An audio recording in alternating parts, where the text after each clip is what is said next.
Muito obrigada, Sra. Presidente. Senhoras e senhores deputados, debatemos hoje várias iniciativas legislativas sobre as custas judiciais, sendo que todas as consideram exorbitantemente elevadas. Efetivamente são, senhoras e senhores deputados. A Constituição da República Portuguesa, no seu artigo 20º, garante o acesso à Justiça e aos tribunais e dispõe expressamente que ninguém pode ficar privado de recorrer à Justiça por razões de insuficiência económica. Mas a Constituição não está a ser cumprida. Há muitos cidadãos e empresas que não têm possibilidades económicas para recorrer aos tribunais quando os seus direitos são violados. Atendendo ao plasmado na nossa lei fundamental, podemos pensar que essa insuficiência económica não releva e que o recurso à justiça está garantido. Só que não, senhoras e senhores deputados.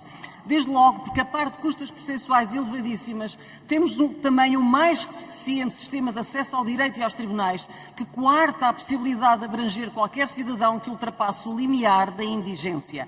Quem pretender intentar uma ação para a defesa dos seus legítimos direitos tem que ter recursos económicos folgados que lhes permita pagar a taxa de justiça inicial, que é variável em função do valor da ação, ou que acrescem todos os demais encargos, como, por exemplo, os pagamentos para a realização de perícias, que são caríssimas, ou os pedidos de esclarecimento e comparência dos senhores peritos em audiência de discussão e julgamento, que também são muito pagos e dispendiosos.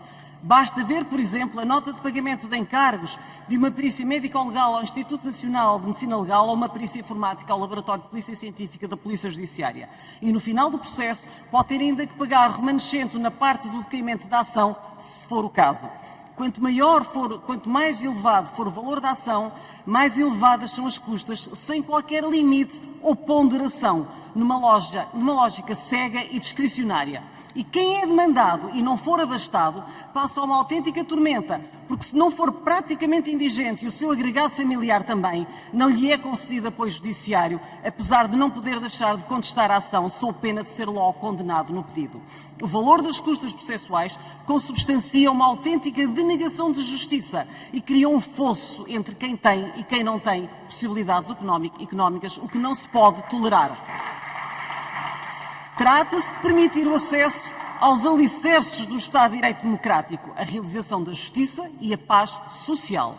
Urge alterar os montantes e as tabelas das custas judiciais, adequando-os à realidade de um país com uma taxa de pobreza severamente assustadora e que vive com dificuldades extremas, que se repercutem inclusivamente ao nível da alimentação, com que muitas famílias a não ter dinheiro para dar de comer aos seus filhos. Urge também reformular o sistema de acesso ao direito, de forma a permitir que o cidadão comum possa dele beneficiar, inclusivamente na modalidade de isenção de pagamento de taxas de justiça e demais encargos do processo e do patrocínio forense. Recordo que em finais de 2016, a então Ministra da Justiça, a doutora Francisca Van Dunen, prometeu rever a lei de acesso ao direito e aos tribunais, mas só mesmo no final da 13ª legislatura é que o Governo apresentou uma proposta, não tendo havido tempo para o processo legislativo.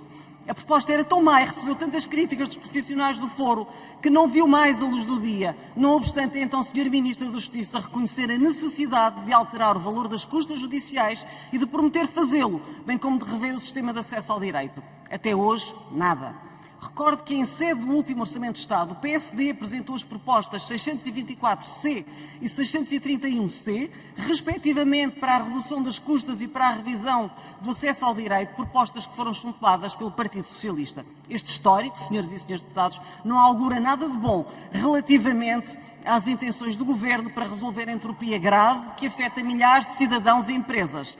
No que concerne às iniciativas hoje em discussão, procurando introduzir algumas alterações no regulamento das custas processuais e até a criação de uma unidade de missão para refletir sobre a revisão das custas, reconhecemos a bondade das mesmas e a intenção de melhorar o sistema, mas muitas são redundantes e até já constam no texto da lei, como por exemplo a do Chega, e não resolvem a exorbitância das custas, a impossibilidade de acesso ao sistema de acesso ao direito pelas empresas e cidadãos carenciados e a percepção de que há uma justiça para ricos e outra para pobres. E isto, senhoras e senhores deputados, esta percepção corrói a democracia.